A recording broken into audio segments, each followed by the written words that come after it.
예, 잘 오셨습니다. 우리 지난주까지 출애굽해서 가나안 땅으로 들어가서 가나안 정복 전쟁과 그곳에서 땅을 분배하고 또 그곳에 도피성을 세운 것까지 배웠습니다. 그리고 오늘부터는 이제 여호수아의 죽음 이후에 사사 시대로 들어가게 되는데, 사세 시대가 어떠한 특징들이 있는지 그 배경들을 또 살펴보도록 하겠습니다. 사사 시대에 들어가기 전에 우리 지난주에 배웠던 말씀들을 복습해 보도록 하겠습니다. 지난주에 뭘 배웠죠? 지난주에 도피성에 대해서 배웠습니다. 도피성이 어떤 제도였는지 퀴즈를 한번 풀어보도록 하겠습니다. 도피성의 일반적인 규례가 있는데 설치한 목적, 도피성을 만드는 목적이 있어요. 어떤 목적이었죠? 실수로 살인한 자로 피하게 하여 회중 앞에 서서 판결하기까지 보호하도록. 실수로 살인한 사람이 보복을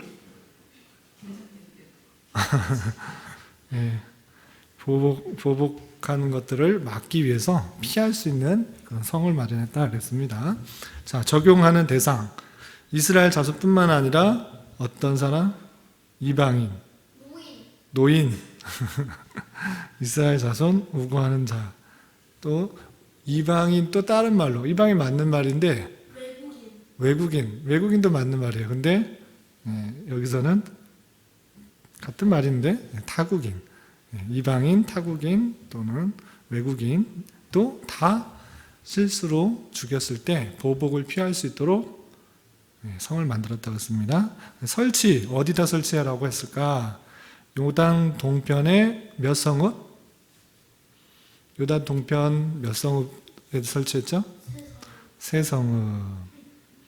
그 다음에 요단 서편에 몇 성읍? 세 성읍. 네, 어렵지 않죠? 자, 적용 기간. 이 도피성에 숨을 수 있는 기간이 있었습니다. 누가 죽기까지 도피성에 피하여 있을 수 있었을까요? 맞았습니다. 대제사장이 죽기 전까지 도피성에 피하여 있을 수 있었습니다. 대제사장이 죽으면 어떻게 되는 거죠? 다시 나오면은 그 보복하는 사람이 보복하면 어떻게 해요? 보복하지 않고 그 죄가 다 없어지기도 용서해 주도록 하게 했습니다. 자, 다음 도피성에 설치한 특징이 있어요. 도피성은 어느 곳에든지 쉽게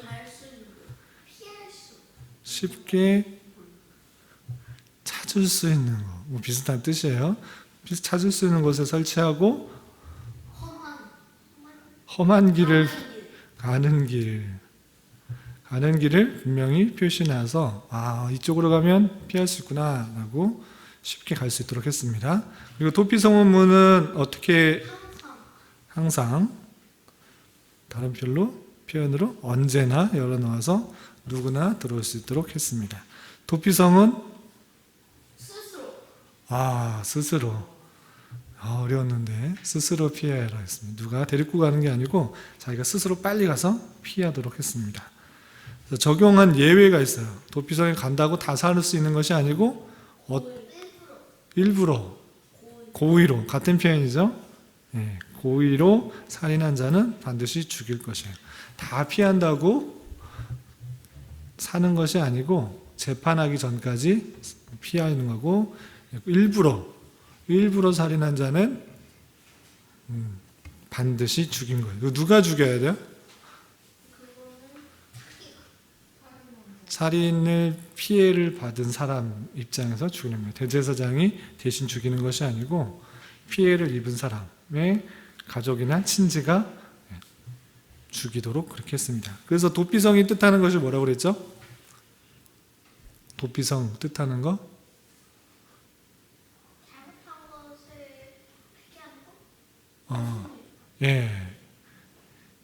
우리의 피난처 되시는 예수님을 생각할 수 있다라고 했습니다.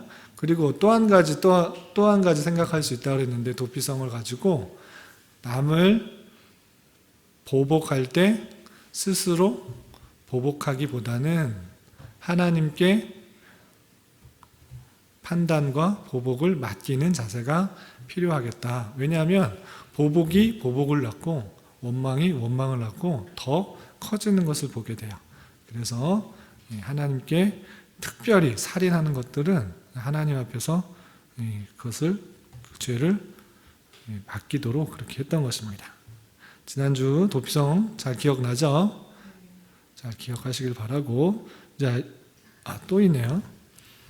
요거는 좀 어려운 문제 같으네. 요거는 누가 풀 수 있을까 모르겠네요. 요단강 동편에 실제로 설치한 겁니다. 땅을 차지해서 요단강 동편에 셋, 서편에 셋, 이렇게 총 6성읍을 도피성을 세웠어요. 그 지역이 어딘가 누가 알 수 있을까? 요단 서편으로 납달리 지역의 게데스라는 곳에 세웠고, 또 에브람 지역의 세겜, 그리고 유다 지역의 어디에 세웠을까요? 어떻게 알았어요? 거기 써있어요? 예. 헤브론 나왔어요. 예. 그리고 요단 동편에 루벤, 여기 쳐야죠. 루벤 지역의 골란, 갓 지역의 라못, 므낫세 지파의 벳셀이 세워졌습니다. 헤브론은 유명한 땅이죠. 예, 누가 갈렙이 달라고 했던 그런 땅이었습니다. 다음 도피성 6지파의 북쪽으로 해서 남쪽으로 균등하게 세워졌고, 그 땅은 전부 누가 살고 있었던 레위 지파가 살고 있던 성읍입니다. 각 지파에 다 흩어져 있는데 레위 지파가 살고 있던 그런 땅이었습니다. 자, 이제부터 사사시대 내용을 좀 살펴보겠습니다. 실제로 도피성을 보면 이렇게 게데스, 세겜, 헤브론, 골란, 라못, 벳셀이 있어서 누구든지 이 근처에서 살인이 실수로 살인했을 때 피하도록 했습니다. 사사시대, 사사가 무엇일까요? 사사가 뜻하는 것이 무엇인지 들어봤어요? 네, 히브리어로 뭐예요? 네, 쇼페팀인데 이것이 뜻하는 게 무엇인가 라고 했을 때는 중재하는 자, 다스리는 자, 재판을 담당하는 자. 아시겠어요? 예, 선지자와 또 다른 그런 의미를 갖고 있어요. 그래서 사사라는 그런 이름을 붙였습니다. 그래서 중재하는 자, 다스리는 자, 재판을 담당하는 자라는 뜻으로 우리나라 말로는 사사라고 하고 히브리어는 쇼페팀이라고 합니다. 근데 그 사람이 어떤 일들을 하는가? 이들은 각 지파별로 또는 지역별로 평상시에는 백성을 재판하여 다스렸으며 전시에는 군대의 지휘관으로 활동하였어요. 사사시대 이전에는 여호수아가 이스라엘 전체를 다 다스렸죠. 그런데 여호수아가 죽고 나서 그 후계자가 여호수아 같이 모든 나라를 다스리는 그런 후계자가 있었을까요? 없었을까요? 네, 없었어요. 그래서 지파별로 중재하는 자, 다스린 자가 나타나서 그 지파를 다스리고 또 어려움에서 구원하고 전쟁에서 앞장서서 나가는 그런 사람이 있었습니다. 그것이 사사임이라고 합니다. 사사들이 세움을 입을 때는 대부분 하나님의 신이 그들에게 강림하였다라는 표현이 있어요. 사사기 3장 10절, 6장 33절, 11장 29절, 13장 25절 보면 하나님의 신이 그들에게 강림하였다라는 표현이 되어 있습니다. 그래서 하나님의 신약 성경의 표현에 의하면 이걸 뭘로 말할 수 있을까요? 하나님의 신. 우리 지난주 주일 오후에 삼위일체 외웠는데 성령이라고 할 수 있죠. 성령님께서 그들과 함께하여서 이런 일들을 잘 감당케 하셨다라는 것입니다. 그래서 성령이 신약 시대만 있는 거예요? 구약 시대도 있는 거예요? 신약 시대. 네? 신약만 없어요. 신약만 없어요? 둘 다 있죠. 둘 다 있는 거죠. 성령 하나님이 태초부터 영원까지, 태초 이전부터 영원부터 영원까지 안 계신 적이 없는 거예요. 또 성자 하나님, 성자 하나님도 마찬가지로 영원 전부터 영원까지 안 계신 적이 없는 것입니다. 예수님께서 오셔서 새로 나오신 것이 아니고 영원 전부터 영원까지, 태초부터 영원 끝까지 다 있는 것입니다. 그리고 사사시대 사사기를 보면 총 몇 명이 나올까요? 12명. 네, 12명이 나와요. 12이라는 숫자가 계속 반복해서 나오는 것들을 좀 유의 있게 생각해 볼 수 있습니다. 그런데 12명의 사사를 굳이 구별해서 생각해 보면 대사사와 소사사로 나눌 수 있어요. 어떤 사람을 대사사라고 하고 어떤 사람을 소사사라고 할까요? 이름을 널리 알린 사람은 대사사고 이름이 작게 알려진 사람은 소사사예요. 그럴 것 같죠.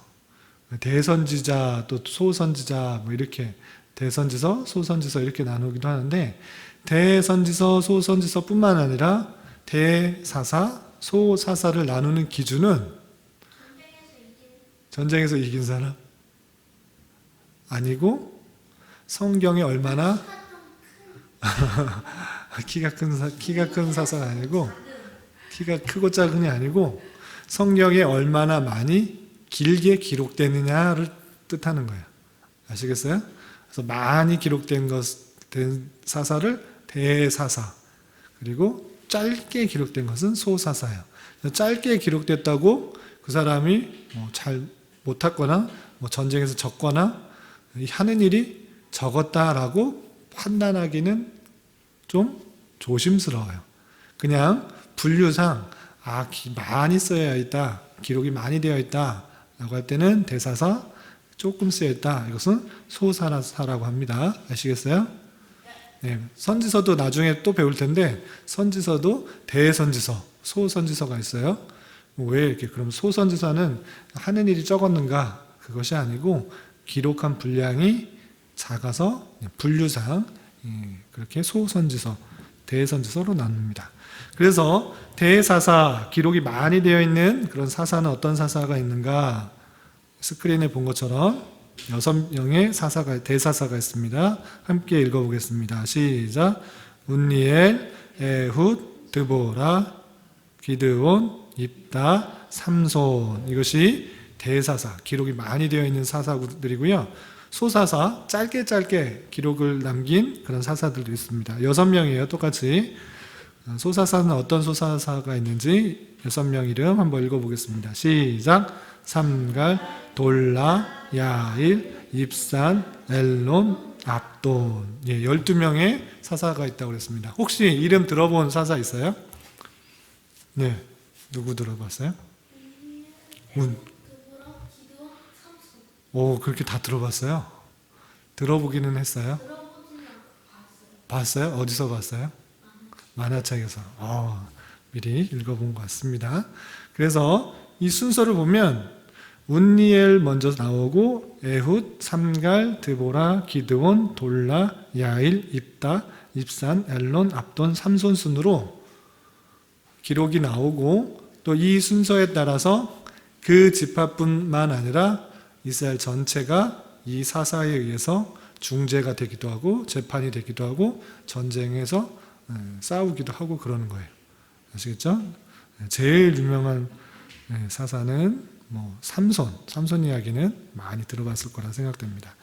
그것들을 살펴보기 전에 사사들의 통치 기간이 있어요. 사사들의 통치 기간. 언제부터 통치했는가 또는 몇 년 동안 통치했는가 볼 때 여기 녹색이 있고 약간 노란색 빛이 있는 거 있죠? 녹색 계통이 있고 노란색 계통이 있는데 이 녹색은 뭘까요? 네.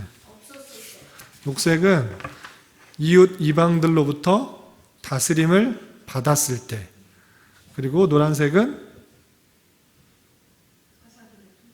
사사들이 통치했을 때.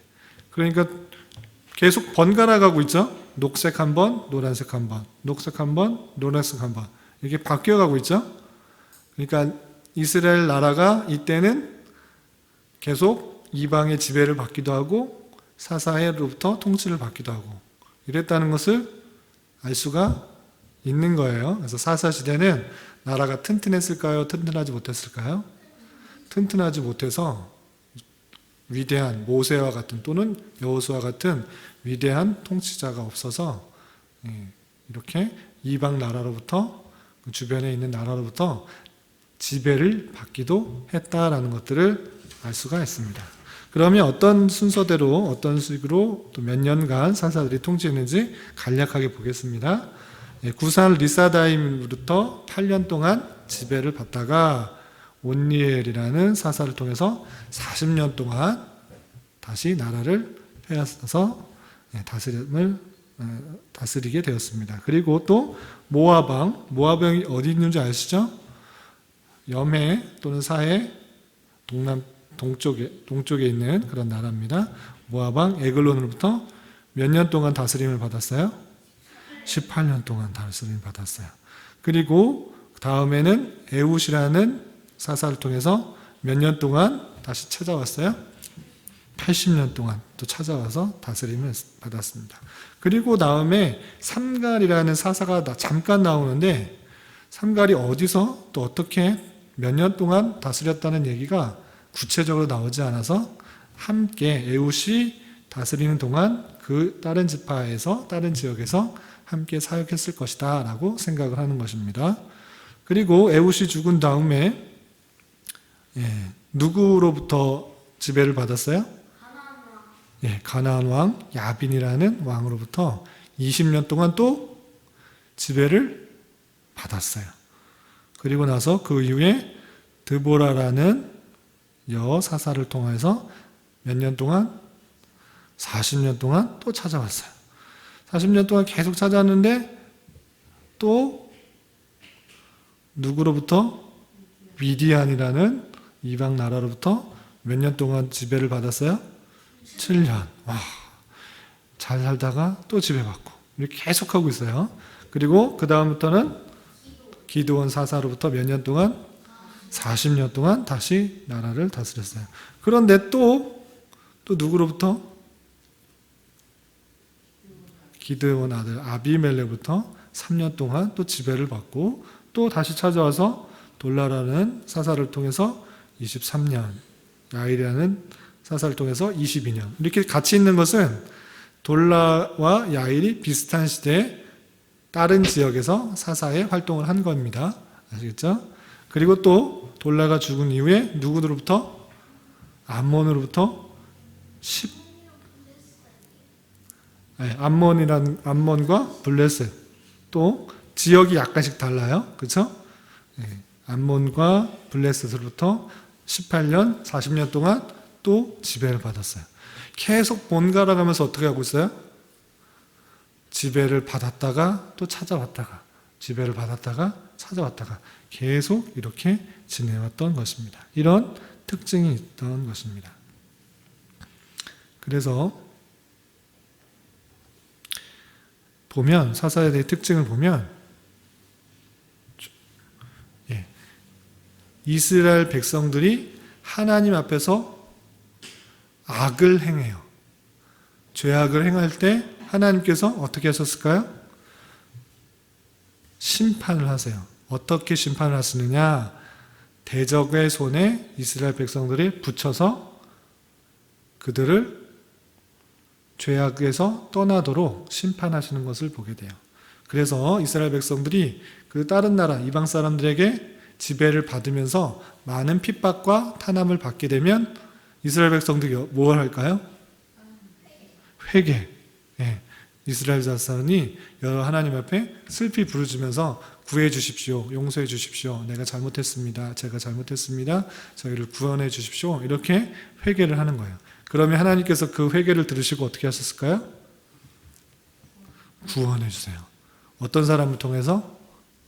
사사, 아까 말했던 12명의 사사를 통하여서 그 이방 사람들과 전쟁을 해서 이겨서 다시 사사를 통해서 지배를 받게 돼요. 그렇게 지배를 받다가 짧게는 7년, 길게는 40년, 50년, 80년 이렇게 지나면 또 이스라엘 백성들이 하나님을 거역하고 악을 하면서 범죄를 해서 또 죄를 짓고 그러면 하나님께서 또 이웃 이방 사람들을 놓고 심판해서 이스라엘 백성들이 또 회개하고, 그 내용들이 사사기를 읽으면 똑같은 패턴으로 계속 반복되는 것을 볼 수 있습니다. 아시겠어요? 그래서 사사기를 읽어보면 아니 같은 내용이 왜 이렇게 반복되나, 계속 반복되나 라고 했는데, 이 사사시대는 강력한 통치자가 없었고 또 하나님의 말씀을 잘 지키지 않았기 때문에 그것을 하나님께서는 이방 사람 들어서 심판하셔서 하나님께로 돌아오는 수단으로 사용했다라는 그런 특징이 있습니다. 그래서 사사기를 읽어보면 이 패턴이 계속 반복되는 것을 볼 수 있어요. 아시겠죠? 그래서 불신앙이 계속적으로 악순환되는 것을 볼 수 있습니다. 그리고 또 하나 특징이 있는데, 그 사사들이 아주 뛰어난 인물이었을까요? 아니었을까요? 네, 모세와 여호수아처럼 뛰어난 인물도 물론 뛰어나게 생긴 삼손 아주 힘이 셌었어요. 그렇게 뛰어난 사람도 있었지만 대부분은 어떤 사람이었을까요? 평범하거나 오히려 연약한 사람이었어요. 그런데 그 사람을 들어서 하나님께서는 사사로 세우시고 그를 통하여서 구원케 하셨던 것입니다. 첫 번째, 에훗이라는 사람이 있었는데, 에훗은 왼손잡이였어요. 그냥 오늘날 뭐 오른손잡이, 왼손잡이 그렇다는 것이 아니고, 이때 당시에 왼손잡이라는 것은 오른손을 제대로 쓸 수 없는 사람이란 뜻이에요. 그래서 왼손잡이라는 뜻이에요. 오늘은 뭐 왼손잡이도 많고 오른손잡이도 많은데 그런 뜻이 아니라, 왼손잡이라고 했던 것은 이때 당시에 오른손이 제대로 되어 있지 않은 사람, 어쩌면 없을 수도 있어요. 불편한 사람 또는 제대로 쓸 수 없는 사람이라는 뜻이에요. 시오? 외손잡이랑 왼손잡이랑 똑같은 거예요? 네? 외손잡이랑 왼손잡이랑 이거 왼손잡이, 이거 잘못 못하네요. 외손이란 뜻은 그냥 혼자라는 뜻인데, 이거는 왼손잡이. 성경에는 왼손잡이라고 표현되어 있어요. 그래서 신체적인 약점이 있는 자. 그래서 외손이라는 것은 이제 손이 하나라는 그런 뜻인데, 여기서 성경에는 왼손잡이라는 그런 표현이 있어요. 그래서 오른손을 제대로 쓰지 못하는 그런 약점이 있는 자라고 생각할 수 있습니다. 그리고 삼갈이라는 아주 간단하게 나오는데 어디서 나왔는지 어느 집안지 다 설명하지 않아요. 그런데 삼갈의 소모는 막대기를 가지고 블레셋인 600명을 죽였다는 나와요. 소모는 그런 막대기로 600명을 죽일 수가 있기가 쉽지가 않잖아요. 그런데 하나님께서는 보잘것없는 것, 연약한 것을 가지고도 하나님께서는 구원하신다라는 것들을 생각해 볼 수 있습니다. 또 여선지자 또는 여사사 드보라는 여인이었어요. 여인은 남자보다 훨씬 더 힘이 약한 그런 사람임에도 불구하고 사사로 세우셔서 가나안은 그런 이방 사람들을 물리치는 도구로 사용하셨다는 것입니다. 또 한 명의 여인이 나옵니다. 헤벨의 아내 야엘이 나오는데 또 마찬가지로 연약한 여인이에요. 연약한 여인을 통하여서 어떤 일들을 해나가고 있는 것을 볼 수 있습니다. 힘 있고 능력 있는 그런 사람이 아닐지라도 하나님께서는 그 시대에는 그 사람을 들어서 하나님의 도구로 이스라엘 백성을 지키는데 사용하였다라는 것입니다. 그리고 기드온의 보리떡 한 덩이, 그리고 기드온의 300용사를 볼 때, 기드온이 꿈꿨을 때 기드온이 보리떡 한 덩이가 다 물리쳤다라는 것을 통하여서 자기는 제일 집안 중에 제일 약한 베냐민 지파입니다 라고 말하면서 나는 두려워하고 연약하다고 그렇게 말했음에도 불구하고 하나님께서는 그를 들어서 쓰셨습니다. 또 기드온이 전쟁할 때 많은 그런 군사들이 왔지만 다 돌려보내고 몇 명의 용사만 데리고 갔었죠? 300명. 300명의 용사만 데리고 왔습니다. 그래서 300명의 적은 것을 가지고 하나님께서는 많은 사람들을 무찌르게 했던 것을 볼 수 있습니다. 그리고 입다의 내용을 볼 때 입다는 기생의 아들이었어요. 보잘것없는 출생, 정상적인 그런 가정에서 태어난 것이 아님에도 불구하고 하나님께서는 그 입다를 들어서 암몬 자손을 크게 도륙했습니다. 전쟁에서 이기도록 했습니다. 그리고 삼손은 물론 힘이 셌어요. 힘이 셌지만 삼손의 나귀의 새 턱뼈를 가지고 블레셋인 몇 명을 죽였다고 되어 있죠? 1000명을 죽였다고 그랬어요. 나귀의 뼈를 가지고, 턱뼈를 가지고 블레셋 사람 1000명을 죽였다. 그런 내용들을 보면서 부절것없는 무기를 통해서도 하나님께서는 함께 하시면 크게 역사하실 수 있다라는 것들을 생각해 볼 수 있습니다. 그렇다면 사사의 출신지와 활동 지역을 보도록 하겠습니다. 여러분들 그 지도에 나와 있는데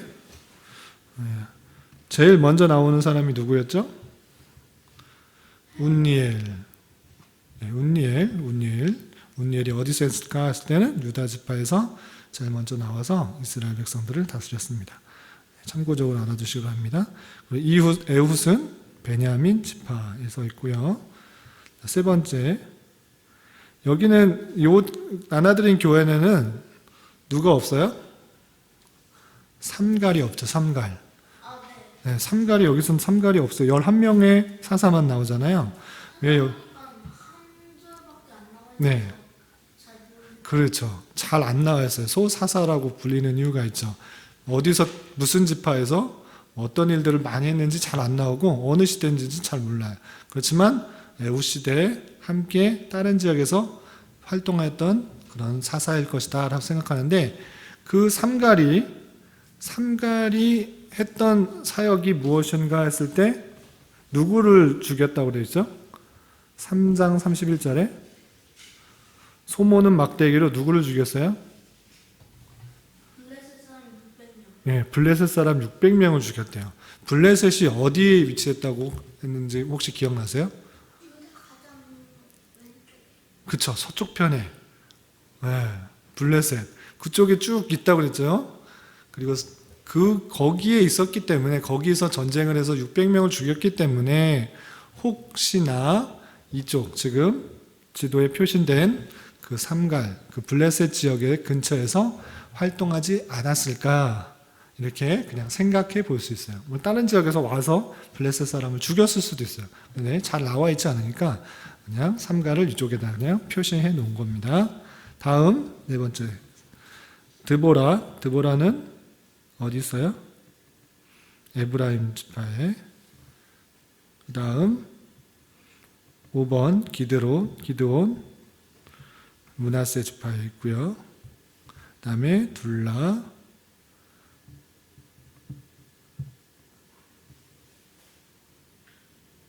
여기서는 지도가 약간씩 좀 다르네요. 둘라가 어느 지파인지 그럼 한번 찾아볼까요? 네, 찾아보겠습니다.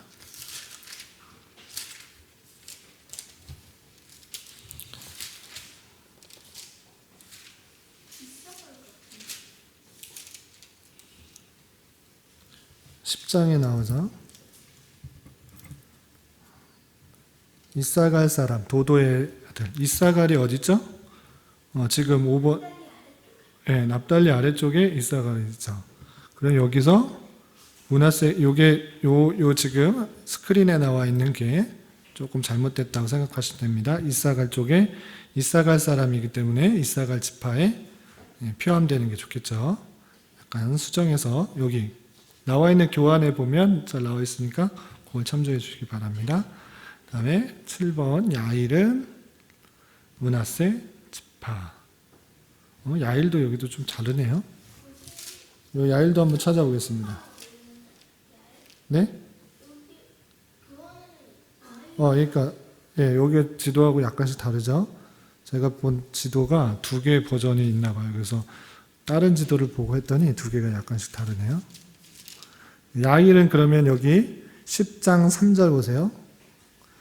길르앗 사람 야일이 일어나 이렇게 되어 있죠.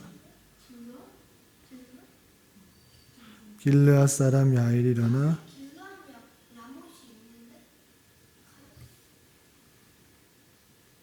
네, 그쪽 편인 것 같아요. 네, 길르앗 사람이라고 그래서 갓지파 쪽에 있어야 좋을 것 같습니다. 그쵸? 네, 그래서 요 7번이 조금 더 내려와야 되겠죠. 여기 스크린에 보면 길르앗 라못이 위쪽에 있는데 여기가 갓지파에 더 가깝기 때문에 므낫세 지파에서 좀 내려오는 게 좋겠네요. 그렇죠? 예, 그렇게 좀 옮겨 놓으면 되겠습니다. 그리고 입다는 갓지파, 이거는 똑같죠? 예, 갓지파에 입다가 있고요. 그리고 9번 입산은 여기도 좀 다르게 나오네요. 우리 입산도 한번 찾아보겠습니다. 지도마다 조금씩 다르게 표현되는 것 같아요. 제가 다른 지도를 보고 했더니 이게 요거랑 다른 것 같아요. 스불론? 그러면 요건 맞네요. 여기 잘못됐죠? 여기 앞에 있는 스크린, 그렇죠? 이것이 스불론 지역으로 옮겨 정하겠습니다. 이거 나중에 한번 수정을 하겠습니다. 요거랑 다음에 엘론은 어디 있나요? 똑같이 스불론이죠. 요거는 맞췄네요. 여기도 스불론에 있는 거. 9번 입산이 위에 스불론 지파로 올라가면 좋겠습니다. 11번 압돈 에브라임. 네, 여기 에브라임 지파에 잘 되어 있습니다. 마지막에 삼손.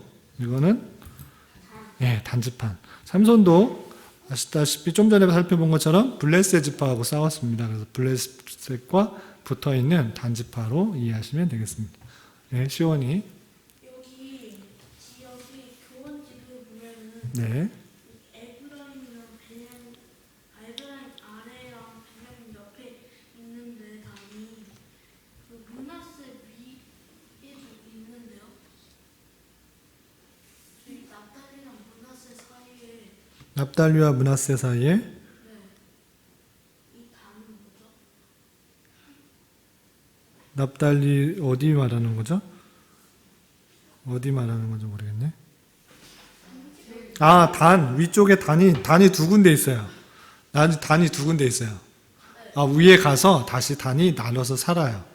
그래서 여기하고 여기 또 있는 거예요. 아시겠죠? 위에 단이 두 군데에서 흩어져 살게 됩니다. 잘 보셨습니다.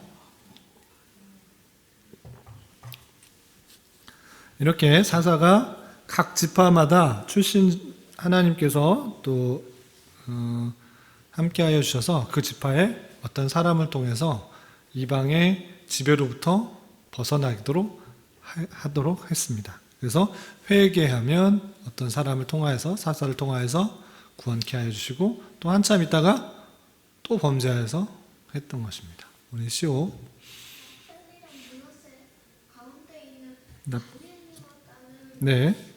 호수 같은데 잘 얘기해 주었습니다. 갈릴리 바다하고 밑에 보면 무슨 해가 있어요? 염해. 해자가 무슨 해자예요? 바다 해자인데 둘 다 호수예요. 호수인데 호수치고는 너무 커가지고 바다와 같이 다 생각을 해요. 그래서 갈릴리 바다 또는 사해 바다 이렇게 표현을 하는 겁니다. 둘 다 호수입니다. 알겠죠? 그래서 요거는 둘 다 호수인데 여기는 바다처럼 커가지고 이스라엘 사람들이 이건 바다라고 그냥 불렀어요. 실제 바다는 아니에요. 자, 이렇게 각 지파의 사사들을 살펴봤고, 그렇다면 요것들을 통해서 우리가 두 가지를 좀 생각해 봤으면 좋겠는데, 첫 번째로 이 사사 시대의 특징이 뭐라고 그랬어요? 범죄하면 하나님께서 심판하셨고, 또 심판하니까 이스라엘 백성들이 회개했어요. 그래서 사사를 통해 구원하셨어요. 그런데 또 구원하시면 또 범죄하고 계속 그런 일들이 반복돼서 그 사사 시대에는 이스라엘 나라 사람들이 다스릴 때와 이방 사람들이 다스릴 때 계속 번갈아가며 바뀌었다고 그랬습니다. 그래서 우리도 그럴 때가 너무 많이 있다. 사람을 살아가다 보면 하나님께서 심판하셔서 아, 내가 잘못했구나 라고 생각할 때가 많아서 회개를 해요. 그런데 또 이렇게 살아가다 보면 또 잘못을 하고 이런 범죄를 하고 또 하나님께서 치시면 회개했다가 또 다시 범죄하고 이런 악순환들을 계속 반복하는 것을 보게 됩니다. 그래서 사사시대 사람들을 보면서 어떻게 저 사람들은 왜 이렇게 범죄할까 이렇게 생각할 것이 아니라 우리도 여전히 사사시대의 그런 백성과 같이 연약한 존재라는 것들을 잘 깨닫고 온전히 하나님의 말씀대로 살아가기에 힘써야 되는 거예요. 사사시대의 특징 중에 하나가 보면 우리 3대 절기에 뭐 있어요? 이스라엘 3대 절기? 6월절. 6월절하고 무절하고 같이 있는 그런 날이고 77절, 초막절. 그 절기들을 지켰다는 얘기들이 나올까요? 안 나올까요? 안 나와요. 그만큼 하나님의 말씀을 제대로 생각하지 않고 그냥 먹고 살기에 바빴다는 것을 보게 돼요. 그래서 이 사사기를 통해서 하나님의 말씀을 떠난 사람들이 얼마나 범죄하고 잘못 가운데 빠지기 쉬운지를 잘 보여주는 것입니다. 그래서 우리가 하나님의 말씀대로 온전히 살아가기 위해서는 우리도 연약해서 범죄하지 않을 수는 없어요. 그렇지만 그렇게 안 하기 위해서 힘써야 되는데 그렇게 하기 위해서는 좀 더 하나님의 말씀들을 잘 가까이 대하고 지키기에 힘쓰면 더욱더 그런 것들을 하다 보면 범죄로부터 조금이나 멀어질 수 있다는 사실들을 잘 기억하며 하나님 말씀을 부지런히 읽고 그 말씀대로 살아가기에 힘쓰면 이런 사이클들이 점점점 느려질 수 있어요. 점점 빨라지면 안 되겠죠? 그래서 하나님의 말씀을 부지런히 읽고 배워서 더 성숙한 그리스도인으로 자라가기에 힘써야 될 것입니다. 또 한 가지 생각해야 될 것은 하나님께서 사사시대에 아주 힘세고 능력 있는 사람만 쓰셨다고 그랬습니까? 연약한 자를 들어서 쓰셨다고 그랬죠? 예, 연약한 자뿐만 아니라 연약한 도구까지 연약한 것들을 하나님께서 쓰셔서 하나님의 뜻을 이루셨던 것을 볼 수 있습니다.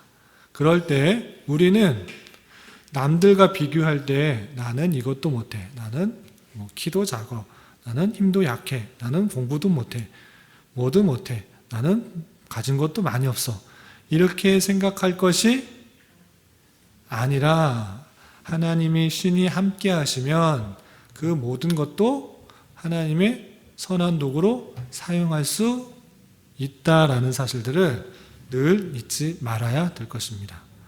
예, 남들과 비교하면서 내가 가지고 있는 것이 너무 부족하다라고 생각해서 주눅 들어 있거나 그럴 필요가 있다 없다? 없다. 하나님께서 뜻하시면 우리 연약한 것들을 다 사용하셔서 충분히 그런 것들을 통해서 온전히 하나님이 더 영광이 드러나시게 하실 수 있다는 것들을 잘 알아서 우리는 어떻게 해야 되는가? 늘 정결한, 깨끗한 하나님의 쓰시기에 합당한 그릇이 되도록 해야 될 것입니다. 큰 집에는 금그릇도 은그릇도 있고 질그릇도 있는데 하나님께서 쓰시는 그릇은 어떤 그릇일까요? 금그릇도 아니고 은그릇도 아니고 깨끗하게 씻긴 그릇이라는 것들을 생각해 보면서 내가 정말 하나님이 쓰시도록 내 모든 것을 맡기고 있는지 되돌아보면서 정결하고 거룩하게 하나님의 쓰시기에 합당한 선한 도구로 쓰임받기를 힘써야 될 것입니다. 우리가 앞으로 살아갈 때 이런 말씀들을 잘 기억하면서 하나님의 선한 도구로 쓰임받을 수 있는 저와 여러분이 되시기를 주님의 이름으로 부탁을 드리겠습니다. 혹시 질문 있어요? 없어요? 예, 그럼 기도하고 마치겠습니다. 하나님 아버지 감사합니다. 오늘 사사시대 여러 사사들을 통해서 하나님께서 연약한 자들을 들어서 주님의 선한 도구로 사용하여 주시며 또한 하나님의 말씀을 떠난 자가 얼마나 또 범죄하기 쉬운지 타락하기 쉬운지 다시 한번 되돌아봅니다. 우리도 연약한 것 많고 또 범죄하기 쉬운 가운데 있사오니 저희들을 불쌍히 여겨주시고 하나님의 말씀을 더욱더 가까이 하고 그 말씀을 지키기에 순종하기에 힘쓰는 자 되어서 또 하나님의 뜻을 이루어드리는 그런 자로 쓰임받기에 합당한 자들로 자랄 수 있도록 인도하여 주시옵소서. 비록 연약한 것 많고 부족한 것 많지만 하나님과 함께함으로 또 하나님의 영광들을 드러내는 선한 도구로 다 쓰임받을 수 있는 은혜를 허락하여 주시옵소서. 이 모든 말씀 예수님의 이름으로 감사히 기도드리옵나이다. 아멘.